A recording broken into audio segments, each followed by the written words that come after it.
On the evening of March 23, 2026, a sudden, deafening explosion ripped through the sprawling Valero Refinery in Port Arthur, Texas. The sheer kinetic force of the blast rattled car windows miles from the epicenter.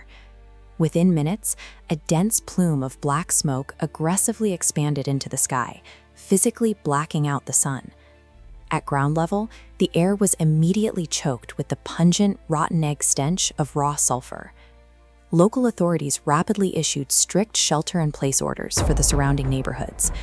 A shelter-in-place directive legally requires residents to stay indoors, close all windows, and shut off ventilation systems to prevent exposure to airborne chemical hazards. The citizens of Port Arthur were trapped inside, actively sealing their doors to keep the poisoned air from seeping through the cracks. Under normal conditions, this specific facility operates as an industrial behemoth. It takes in massive quantities of heavy, sour crude, a thick, highly unrefined oil with a naturally high sulfur content that requires intense, high-temperature processing. Those roaring gas flares are the byproduct of converting that raw, volatile crude into the high-grade diesel and jet fuel that physically powers Texas machinery. When that refinery caught fire, 435,000 barrels of daily fuel production vanished in a split second. The infrastructure that keeps the state's economy moving had suddenly seized up. A local industrial accident of this magnitude is severely damaging. But in late March 2026, the timing ensured a maximum economic casualty rate. The global oil supply was already suffocating under the weight of an escalating war with Iran. International maritime shipping routes were stalled, with massive tankers sitting idle. The conflict had effectively closed off the Strait of Hormuz, a narrow and critical waterway between the Persian Gulf and the Gulf of Oman, where a massive portion of the world's traded oil must pass. With international crude locked securely behind a war zone, the United States economy was desperately relying on an uninterrupted stream of domestic refining to prevent a nationwide energy crisis. This flowchart shows the severity of the sudden domestic bottleneck. Every single day, 435,000 barrels of fuel are supposed to flow out of Port Arthur and into the Texas grid. When the blast occurred, that daily supply violently dropped to zero. There was no reserve pipeline ready to replace that missing volume. The financial markets registered the loss immediately.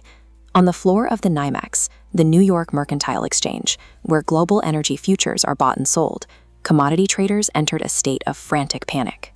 They knew exactly what the sudden loss of 500,000 barrels meant for a market already starved of crude. The state's economic shock absorbers had already been ground down to nothing by global conflicts. When the Valero facility ignited, it struck the single fatal point of failure in an already compromised system. The fire burned in Port Arthur, but the economic destruction instantly traveled outward, directly hitting the mechanics of the state's logistical supply chains. The Texas highway network is heavily dominated by independent truck drivers. These owner-operators run businesses with razor-thin financial margins. Their daily survival relies entirely on stable, predictable wholesale diesel costs. This graph tracks wholesale diesel.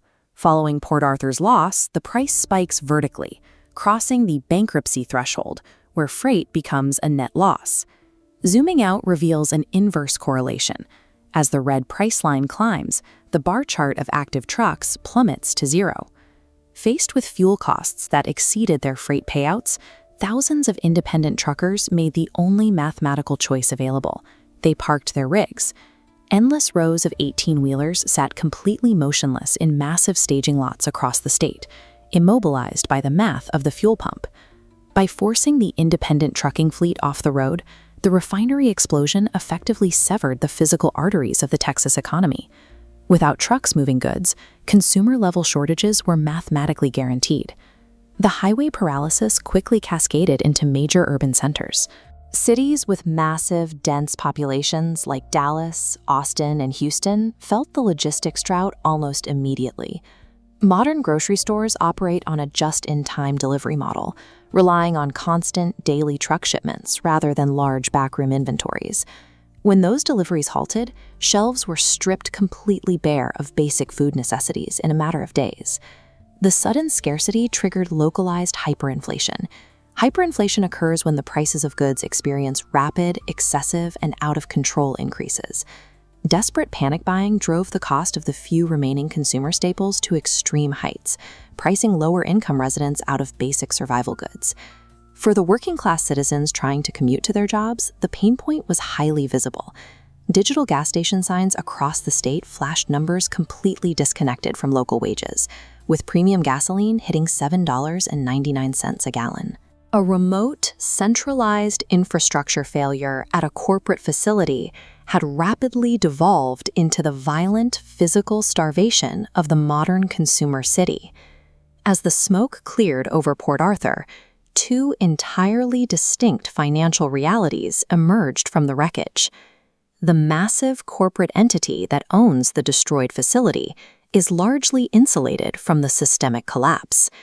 Valero is shielded by layered, multi-billion-dollar industrial insurance policies designed to cover catastrophic loss of physical assets and business interruption.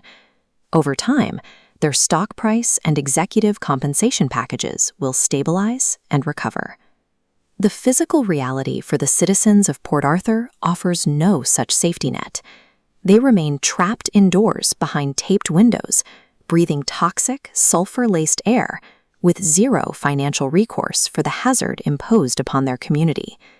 Outward from the blast zone, the average Texan is now left holding the bill for an under-secured energy grid.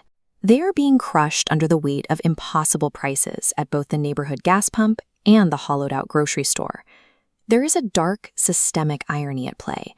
The intense, high-volume oil industry that historically built the immense wealth of the Texas economy is now the exact mechanism suffocating its citizens. The Port Arthur Inferno is a localized industrial fire, but the economic devastation radiating from that refinery represents the burning of the Texas middle class.